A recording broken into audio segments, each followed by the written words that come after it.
Enfin, nous passons à la suite. Maintenant, je vous avais promis que nous allions créer une espèce de chamboule-tout où une boule va tomber et va rouler sur des surfaces et va en fait casser un mur. Donc, on est parti. Je vous montre ça tout de suite. Tout d'abord, on va commencer par organiser notre niveau, notre level design, pour pouvoir faire ce chamboule-tout. Donc, maintenant que vous savez déplacer des objets sans trop vous perdre, eh bien, je vous invite à faire comme moi en même temps, si vous le pouvez, c'est-à-dire déplacer ce sol sur le côté, lui appliquer une rotation afin que le chamboule-tout puisse faire tomber une boule, tout simplement. Ensuite, nous allons lui donner une taille, voilà, comme si c'était une pente. Et ensuite, nous allons également le dupliquer. Alors, pour dupliquer un objet, ce que vous faites, c'est que vous allez sur, par exemple sur Plane, vous pouvez clic droit dessus, et ensuite vous choisissez Duplicate. Là, vous voyez que j'avais Plane, et maintenant j'ai un autre élément qui s'appelle pareil, mais avec un petit 1, parce que Unity ne va pas vous laisser créer des éléments qui s'appellent pareil. Vous pouvez le faire, c'est un peu ça le paradoxe, c'est que par la suite, vous pouvez les appeler de la même manière, mais par défaut, lui, voilà, il ne souhaite pas vous offrir cette possibilité. Vous voyez qu'à chaque fois que je vais créer un duplicate, il va me mettre un petit numéro, c'est quand même pratique. Maintenant, vous voyez que bon, rien ne semble être apparu dans la scène parce que tout simplement, quand je duplique un élément, il va se situer exactement au même endroit et avoir la même taille. Donc, maintenant, je vais prendre ce deuxième plane que j'ai créé et je vais le déplacer. Et là, vous voyez bien que j'ai ce deuxième plane, je prends le troisième plane que j'ai créé, je le déplace sur le côté et je le déplace vers le bas. Et là, vous voyez que dans notre scène, on a bien nos trois duplicata de cette plane. Ensuite, qu'est-ce qu'on va faire d'autre? Dans notre scène, on va souhaiter avoir une boule qui va rouler et puis casser le mur. Donc déjà, peut-être je vais mettre mon mur ici en bas, voilà, et puis je vais l'agrandir. Voilà, je le positionne ici. Une fois que j'ai ceci, je vais effacer la capsule parce qu'on n'en a pas besoin. Voilà, donc je clique dessus, je fais Delete, suppression. Ensuite, je vais faire Create Object, Create 3D Object, avec un clic droit dans la hiérarchie, et je vais faire Sphère. Et là, vous voyez qu'on a une sphère qui est apparue. Donc là, en théorie, on devrait se dire, voilà, je vais mettre ma sphère un peu plus haut, si le but de notre jeu, c'est que la sphère tombe et roule et casse le mur, en théorie j'ai tout ce qu'il faut là. Alors maintenant je vais vous apprendre comment, à proprement parler, on lance le jeu, on exécute le jeu. Eh bien c'est tout simplement avec ce bouton lecture, play, qui est ici. Donc si j'appuie, le jeu va s'exécuter. Donc une fois que la flèche est bleue, ça veut dire que le jeu est en train d'être exécuté ici. Mais il ne se passe strictement rien. Et pourquoi? C'est parce que pour le moment, je vais réappuyer sur play pour arrêter le jeu, c'est parce que pour le moment, on a mis en place des éléments géométriques, une boule, un sol, un mur. Mais à aucun moment, nous n'avons défini les interactions qui devaient se produire, les comportements. On n'a rien défini du tout. Donc c'est pour cela que cette pauvre sphère-là, elle ne fait rien du tout. Et c'est maintenant que je vais justement vous expliquer comment ajouter des choses dans l'inspecteur. Nous avons vu le transform au début, et nous allons voir maintenant comment faire en sorte que cette sphère roule. Donc ce que vous allez faire, c'est que vous allez ici appuyer sur Add Component lorsque vous avez la sphère sélectionnée, évidemment. Hop. Vous appuyez sur Add Component, ce bouton qui se trouve toujours en bas de la liste. Donc si jamais vous ne le voyez pas, ici je commence à déployer tous les éléments que j'ai dans l'inspecteur, toujours, pour tous les éléments, c'est une règle, vous allez voir, il y a la barre de scrolling qui va apparaître sur le côté, j'utilise la barre de scrolling, je vais en bas, et en bas je vais toujours trouver le bouton ici, Add Component. Donc faisons cela, je vais refermer ça pour pas que ça prenne trop de place, voilà. Je fais Add Component, Et là, vous allez vous trouver face à une liste de choix, une grande liste de choix. Alors ça sert à rien d'aller trifouiller et regarder élément par élément, parce que là on cherche quelque chose de précis. On va chercher ce qu'on appelle le rigid body. En fait, rigid body, c'est pour ajouter à notre sphère un comportement, ou pour lui ajouter une logique dans le monde. Donc là, on veut que ce soit un corps rigide, donc un corps qui utilise la physique du monde. Donc si j'ajoute cet élément, et que maintenant je clique sur Play, que se passe-t-il? On va le voir ensemble. Bah regardez, la boule, ça a marché, ça a fonctionné. On a une première interaction qui s'est exécutée dans le monde. Donc c'est déjà un petit peu plus intéressant et plus satisfaisant que ce qu'on avait jusqu'à présent.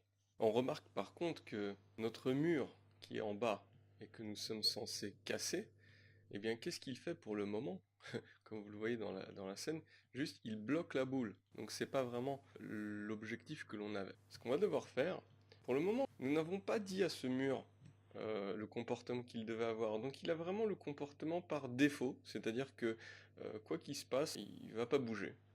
Et la boule, bah elle, comme elle voit un mur qui ne bouge pas, bah, elle se comporte de la manière par défaut, c'est-à-dire que elle se bloque. Ce que nous allons faire maintenant, c'est que nous allons aller voir notre mur. Alors notre mur, je rappelle que c'est un cube.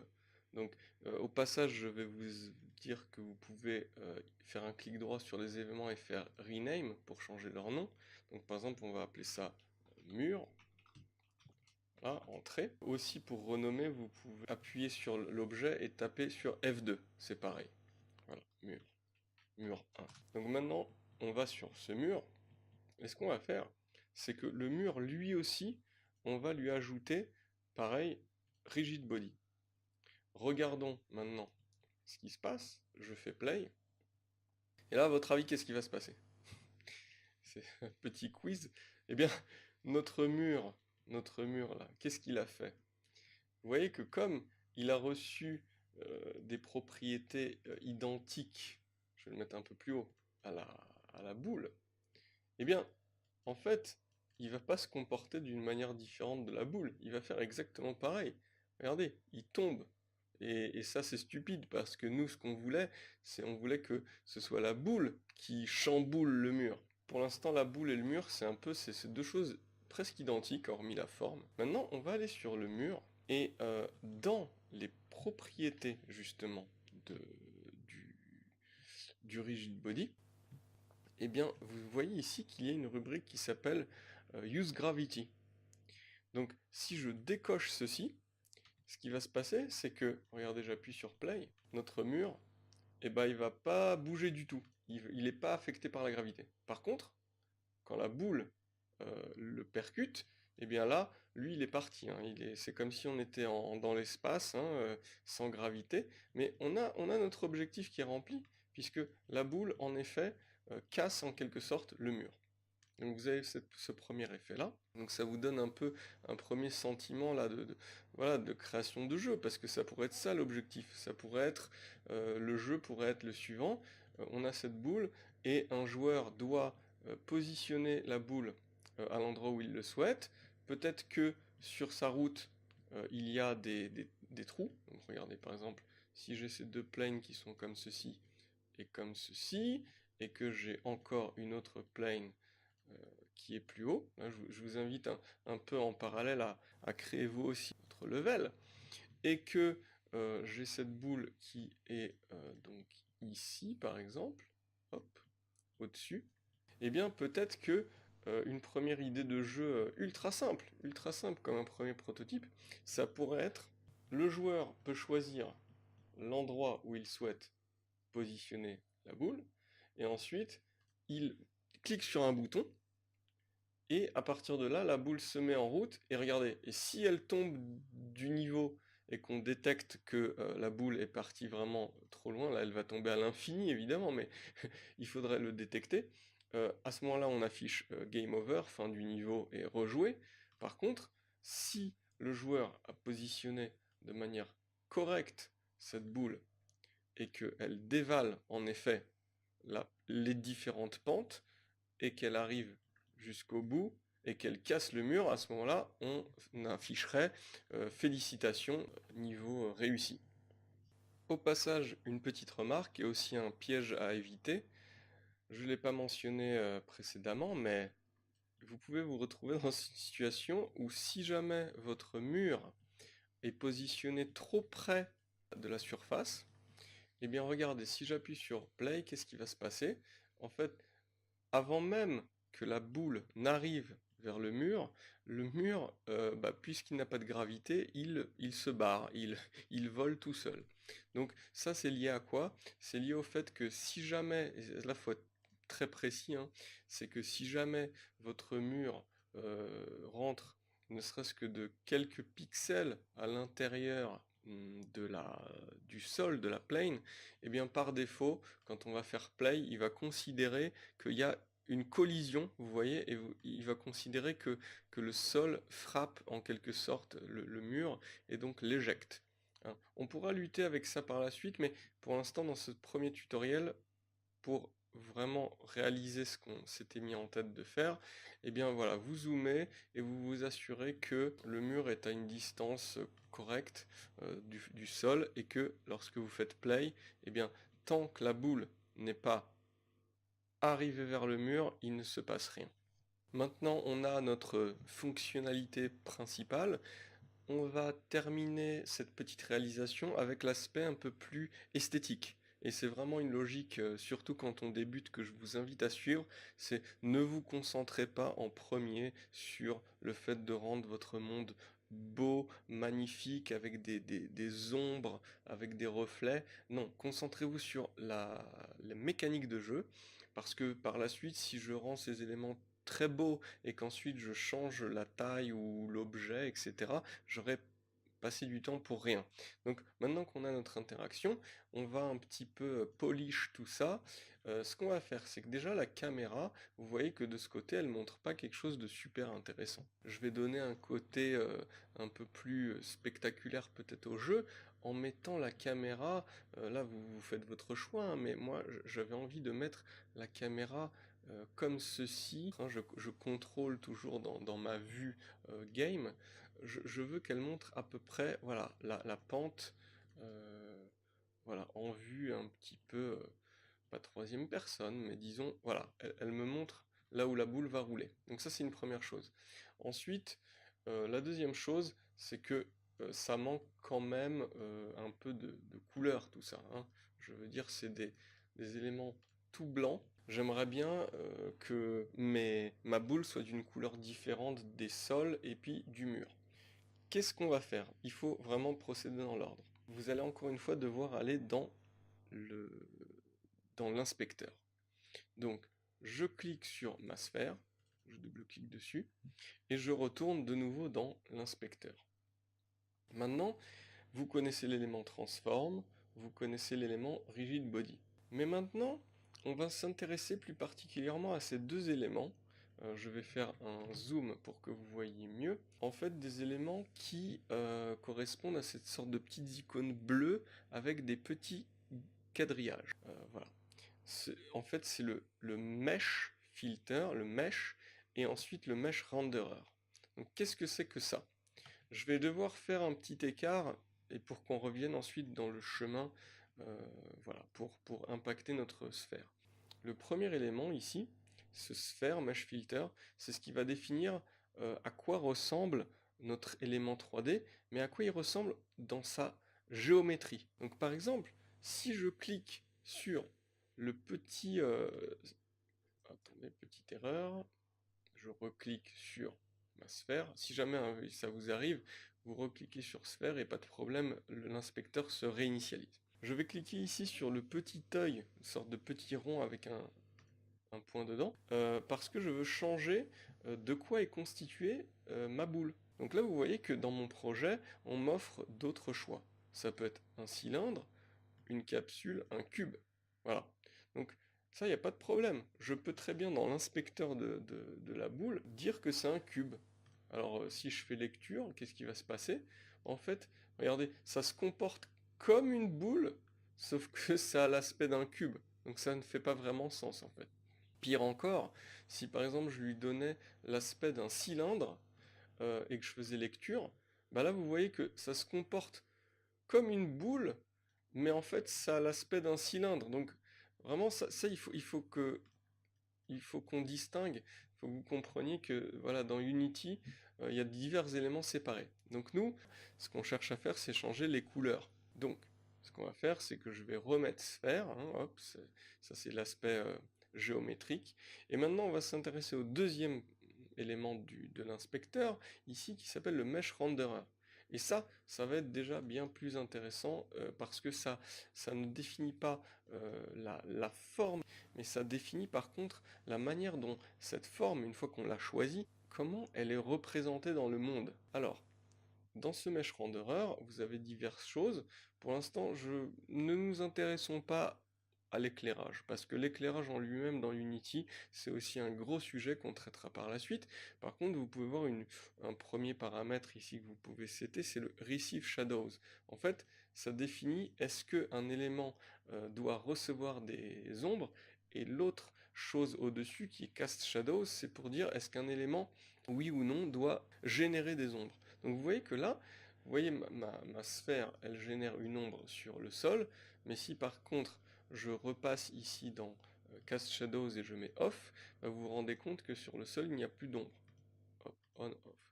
De la même manière, j'aurais pu aller sur mon sol. Là, vous voyez que l'inspecteur hein, c'est plus pour la boule, c'est pour le sol. Et lui, par exemple, faire Receive Shadows, le désactiver, c'est un peu le même effet, c'est-à-dire que mon sol, je décide qu'il ne doit plus recevoir d'ombre. Voilà. Maintenant, c'est toujours pas ce qu'on cherche. Nous, ce qu'on cherche, c'est les couleurs. Alors les couleurs, c'est encore plus loin dans cette liste, c'est après les lumières, et en fait, ça va se situer dans Materials. Alors, je vous mets un petit highlight dessus, c'est-à-dire qu'au début, c'est masqué, parce qu'au début, ce n'est pas déployé. Mais hop, vous cliquez sur ce petit triangle, et vous allez voir ces deux éléments qui vont apparaître. Le premier, c'est la taille. Alors, c'est pas la taille de l'élément, mais c'est par contre le nombre si vous voulez, de matériaux. Là, on va vraiment rentrer dans le vif de ce sujet-là. C'est-à-dire, c'est le nombre d'enveloppes, si vous voulez, d'enveloppes visuelles qui sont appliquées euh, sur notre sphère. On voit qu'il n'y en a que un, et c'est le default matériel. Alors, ce default matériel, c'est quelque chose, à chaque fois qu'on va créer un objet dans le monde, il va recevoir ce default matériel. C'est pour ça que lorsque j'ai créé ma boule, lorsque j'ai créé mes sols, lorsque j'ai créé le mur, ils avaient tous cette couleur blanche. Moi, donc cette couleur, elle est ici, c'est le default material. Si je clique de nouveau sur le petit rond avec un point à l'intérieur, vous voyez que ça me dirige vers voilà, cet élément-là, default material. Pour l'instant, pas besoin d'en savoir plus, mais je vous invite à me croire sur parole et de suivre les étapes suivantes pas à pas. Donc maintenant, ce qu'on va faire, c'est que ce default material, ici, vous voyez que c'est grisé. C'est-à-dire que je ne peux rien modifier en fait. Si je clique, aucune des rubriques n'est modifiable. Ce qu'on va faire maintenant, c'est introduire encore un nouvel élément de l'interface qui est en fait la vue projet, la fenêtre projet, qui se situe ici en bas. Ici, vous allez trouver tous les éléments que vous allez créer et qui font partie de votre projet. Ça peut être des éléments que vous créez vous-même, ou ça peut être des éléments que vous importez parce que d'autres gens les ont créés et que vous souhaitez utiliser dans votre projet. Ça, on le verra par la suite. Donc pour le moment, ce que vous avez besoin de savoir, c'est que dans cette zone-là, lorsque vous cliquez gauche, il ne se passe rien, mais lorsque vous cliquez droit, on vous propose toute une liste de choix, et parmi lesquels Create. Et cette fois-ci, ce n'est plus le même create que ici lorsqu'on voulait créer un objet dans la scène, c'est plutôt un create pour créer un composant du projet. Moi, ce que je vous demande pour nos besoins, c'est de créer un matériel. Un matériel, et je vais l'appeler par exemple couleur boule. Voilà. Alors, couleur boule, vous voyez que ça a été créé, donc là c'est dans notre hiérarchie de tous nos éléments du projet. Et lorsque je clique dessus, ben, l'inspecteur nous montre également des informations dessus. Mais vu que ce n'est plus un élément qui se situe dans la scène, on n'a plus le traditionnel transform ainsi que les autres éléments, on a simplement une information dessus. Donc là, en l'occurrence, c'est un matériau. Et pour le moment, je ne vais pas rentrer dans tous les détails, on le verra bien par la suite, mais je vais vous demander de vous intéresser à la rubrique qui s'appelle Albedo. Donc, nom un peu spécifique, mais disons que c'est ce qui définit la couleur d'un élément.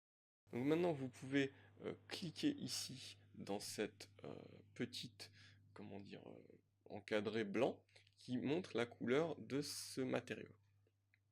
Ensuite, vous avez cette fenêtre qui s'ouvre, et ici, vous allez pouvoir choisir une couleur.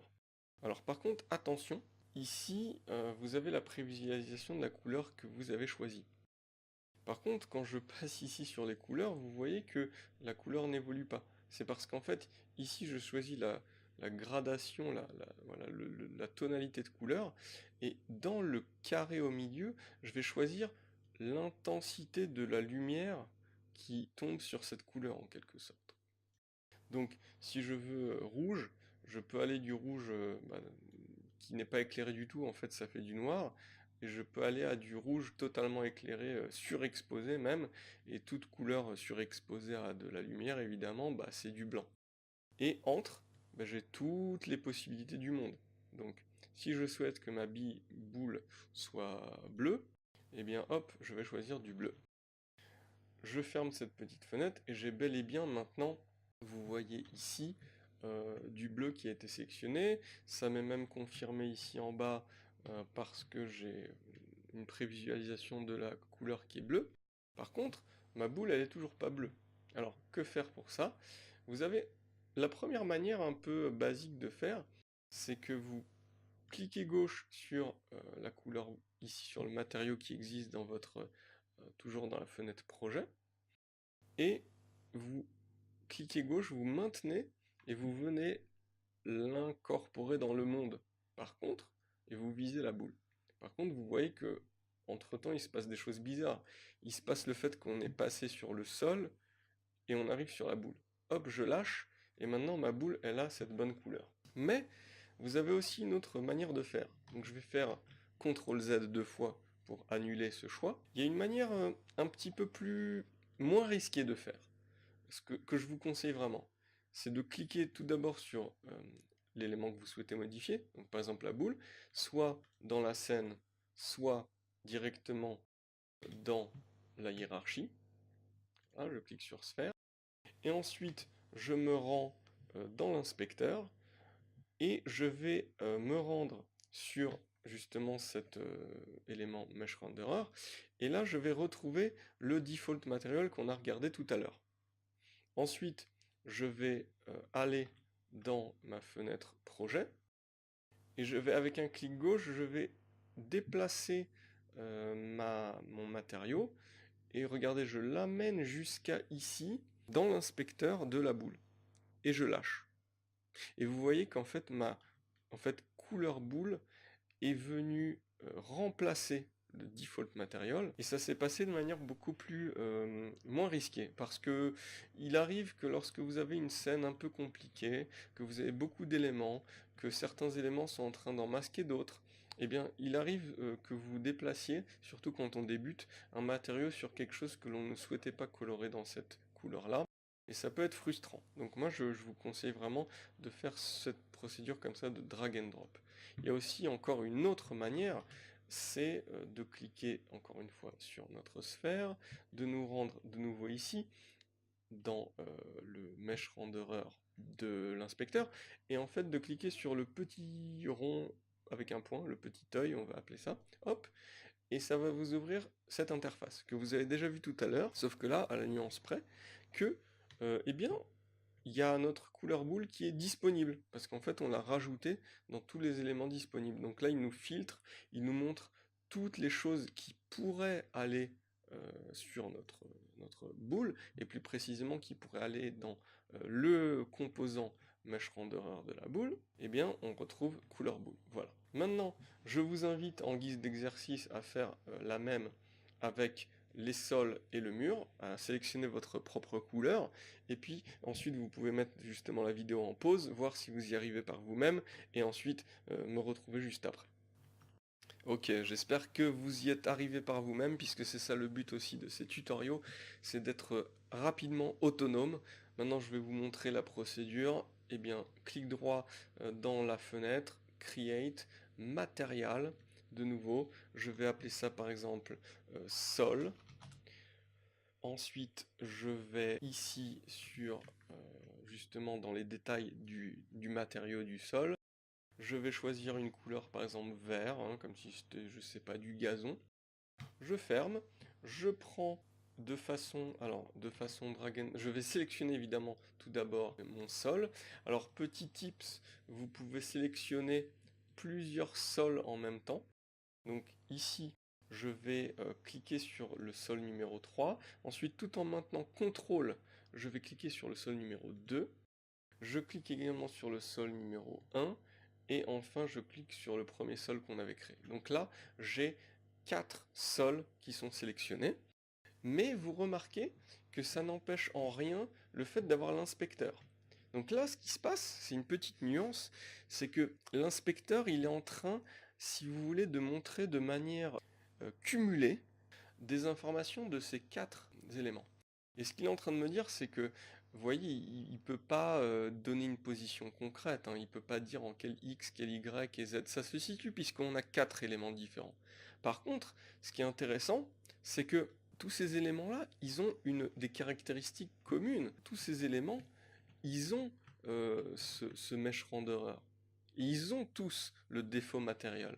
Donc moi, ce que je vais faire, c'est que je vais prendre ma couleur de sol, je vais la déposer ici, et regardez, qu'est-ce qui se passe? C'est ce qu'on voulait, c'est que nos 4 éléments ont d'un coup reçu cette couleur verte qu'on souhaitait. Et ensuite, pour le mur, donc j'espère que vous y êtes également arrivé par vous-même, je vais vous montrer encore une petite nuance supplémentaire, c'est que si par exemple je veux que mon mur soit vert, mais vert foncé, ce que je peux faire, CTRL D qui va en fait demander à faire un duplicata de ce matériau. Donc maintenant vous voyez que c'est exactement de la même manière que nous avions fait dans la hiérarchie en faisant une copie, et ben il l'a appelé sol 1. Unity ne souhaite pas que plusieurs éléments s'appellent de la même manière, mais nous avons un duplicata qui a déjà la couleur. Il nous reste plus que deux choses à faire.